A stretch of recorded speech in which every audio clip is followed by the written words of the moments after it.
Welcome to the BAPS Better Living podcast.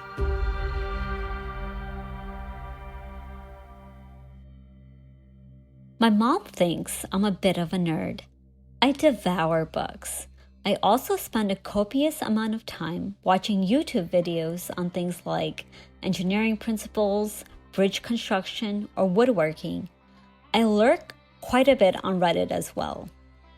Very recently on the platform, I came across this video demonstrating a phenomenon known as quantum locking or flux pinning.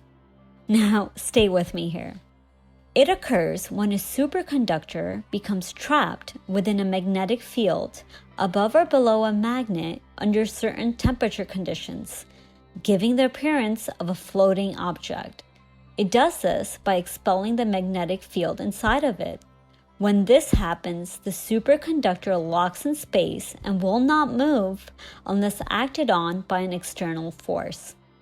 It sounds pretty complicated, I know, but Google it and you'll be amazed. It's pretty cool stuff, I'd say.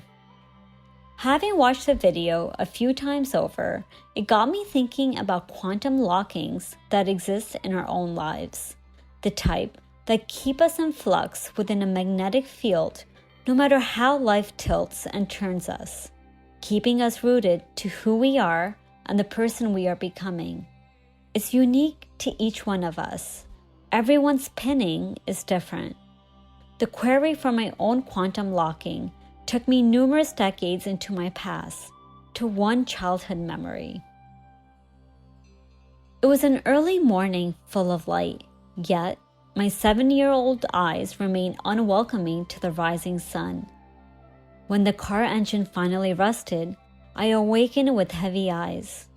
"We're here," I heard my father say, watching him lean into the steering wheel and peer high to the top of the windshield at something outside. What was he looking at, I thought. As I stepped outside, I felt my mom tugging and straightening my attire. When I looked up from my now perfectly tucked, silvery, and colorful dupatta, I was amazed by what manifested before me. It was marvelous, and it was the most beautiful thing I had ever seen. It was so white, like a big cloud in a deep blue sky. It was grand, wide in its stance and high in its stature. Its steps welcomed us, beckoning us to come inside. But before we can go in, we were ushered to a modest shoe stall. Removing our shoes, my mom explained, was a dual gesture.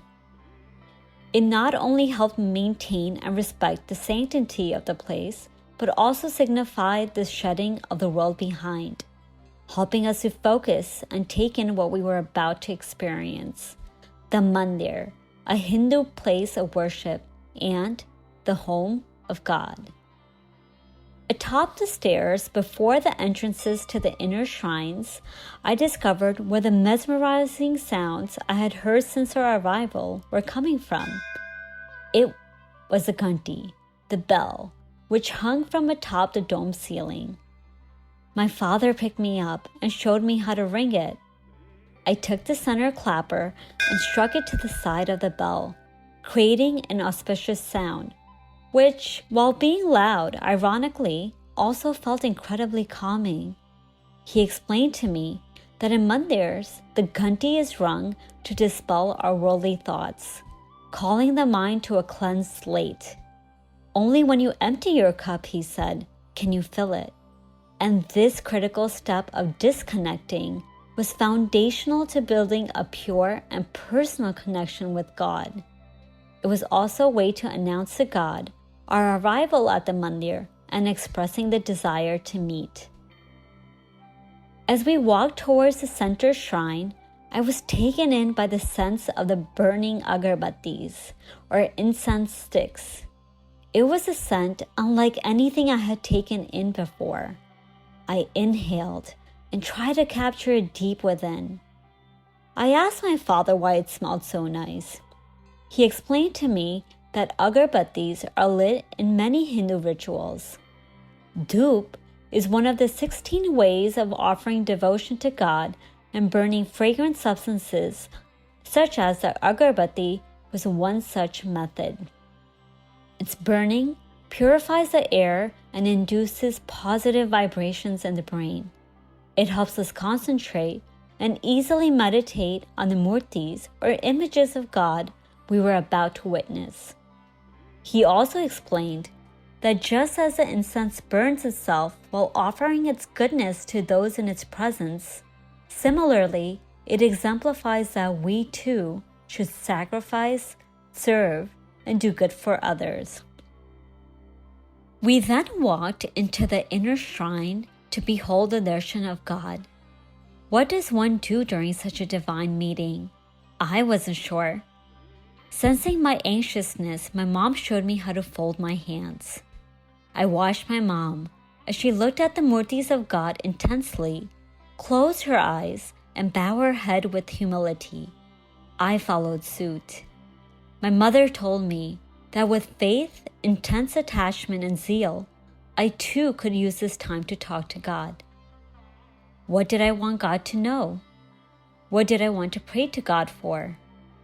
This was my time, our time together. After darshan and prostrations, we were given almonds, golden raisins, and sugar crystals from the sanctified offerings made to the murtis of God. I still remember picking out the raisins for myself, while my mother explained the significance of prasad to me. Meaning grace and joy, prasad was an extension of partaking in God's grace, a spiritual joy that was beyond the taste of the food itself. Smiling, I took a raisin, popped it into my mouth, and said, I really enjoy getting full on spiritual joy. I still recall my mother's laughter, which was followed by encouragement to partake in more spiritual joy, handing me picked out raisins from her own prasad. We all encounter triggers that immediately bring us back to specific moments in our past, moments that hold incredible meaning and value, keep us in a type of magnetic flux, and shape the identities we hold today, like perhaps the scent of a grandparent's sweater you recall as you slept in their arms, the aroma of a food dish prepared by a mother, the sound of a bicycle bell during a father-daughter riding lesson, or the sight of a full theater during a work achievement assembly, or a bright full moon on a summer night spent with a partner. This childhood memory, distilled in its distinctive sights, sounds, smells, and tastes, marked the moments of my first visit to the Swaminarayan Mandir. Full of innocence and discovery, it's a cherished memory of the time spent with my mom and dad. Sacred and pure, it is also a mark of my introduction and meeting with God. Since then, I've frequented the mandir hundreds of times, now a daily Sunday ritual.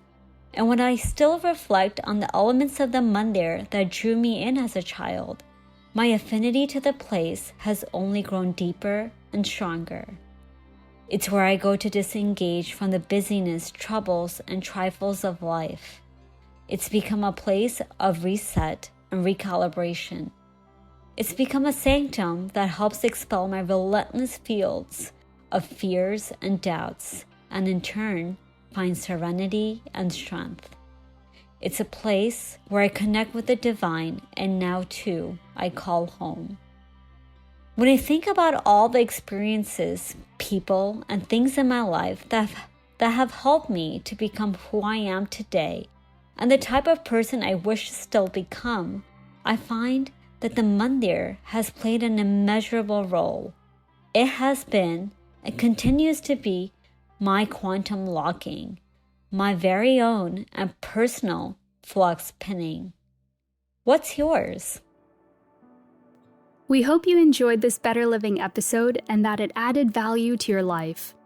All the content on this channel, including this episode, is created and managed entirely by Swamis and volunteers of BAPS from around the world. Our volunteers are continuously inspired by the sincere, transparent, and selfless lives of Pramukh Swami Maharaj, the late Guru of BAPS, and Mahan Swami Maharaj, the current guru of BAPS.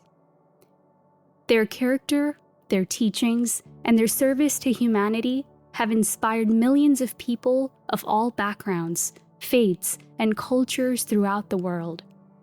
They have encouraged all, regardless of one's beliefs, to live a mindful, balanced, and harmonious life.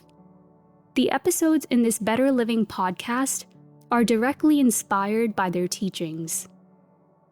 If you enjoyed this episode and would like more content that inspires you to be better and to do better, follow us on Instagram and YouTube by searching for BAPS Better Living. Thanks again for choosing to spend your time with us today.